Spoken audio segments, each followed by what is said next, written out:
Hello again, all my lovely listeners.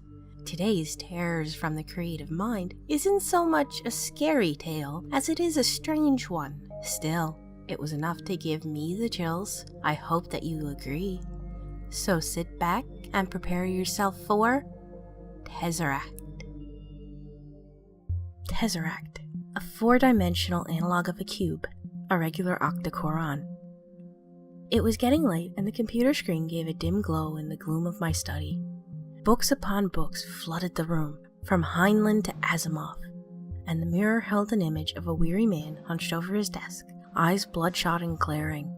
It was midnight, and yet my mind was racing. Ever since I had found it, ever since I had discovered such a thing, it has haunted me, plagued me in my waking hours and in my dreams. It shifted constantly in my mind, moving along the points held in the Euclidean space as gracefully as a ballerina and as mysteriously as the dimension it existed within.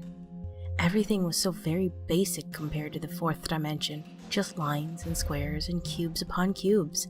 Banal, boring, dull.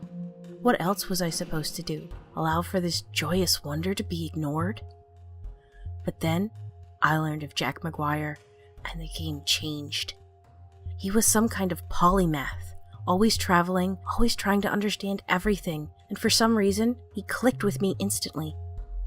The man was a genius, or clinically insane, and some of his works found in the Scotland forest had been put on the internet. You won't find them now, I made sure of that, but there was one thing he did right that made more sense than anything else: his theory on the Tesseract. The Tesseract, being a four-dimensional construct in the spatial realm, may be considered a flight of fancy or a mere Euclidean state of wonder, but the truth, I believe, is far more than that. The four dimensions that exist in our universe are stated as length, depth, breadth, and duration, time itself. Thus, I argue that the Tesseract is not so much a shape as a time, or rather, an area with an absence of time, allowing for this phenomenon to exist. I intend to investigate this further. The rest of the article was merely a combination of trolls demanding proof and believers in McGuire fighting on his behalf. To think that time itself could be removed from an area would change the world. To be able to use it would cause a scientific revolution. But there was one thing I had not reckoned with, and now I look back and realize I should have stopped whilst I could have. Everything began to alter in my mind. Everyone I met suddenly started to become nothing more than shapes upon shapes. Even my best friend was no more than cubes, cylinders, and circles.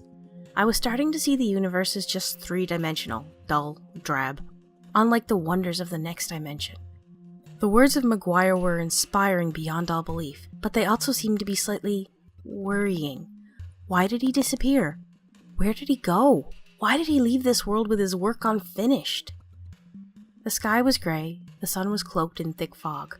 The trees were standing silently outside my window as I gazed at my screen, trying to bend my mind around the wondrous shifting of the Tesseract.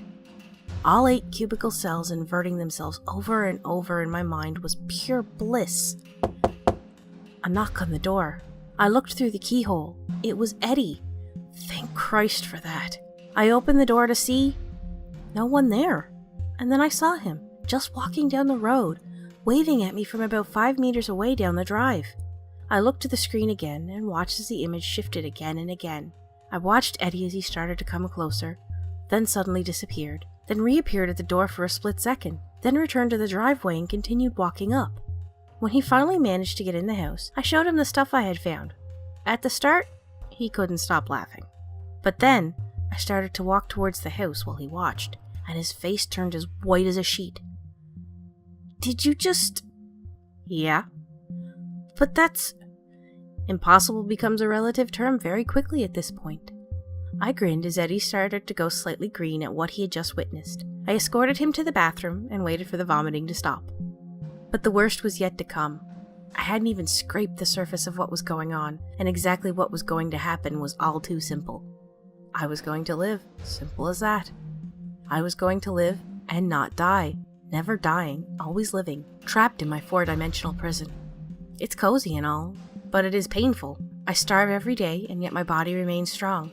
I have not had a proper drink in years, and yet my blood flows faster than ever. My body is young, but my mind is old. So very, very old. McGuire was correct. The The Tesseract was not so much time as an area with an absence of time. All I ever wanted was to watch the wonders of the fourth dimension for eternity, and Maguire made sure that I would. Or rather, he will.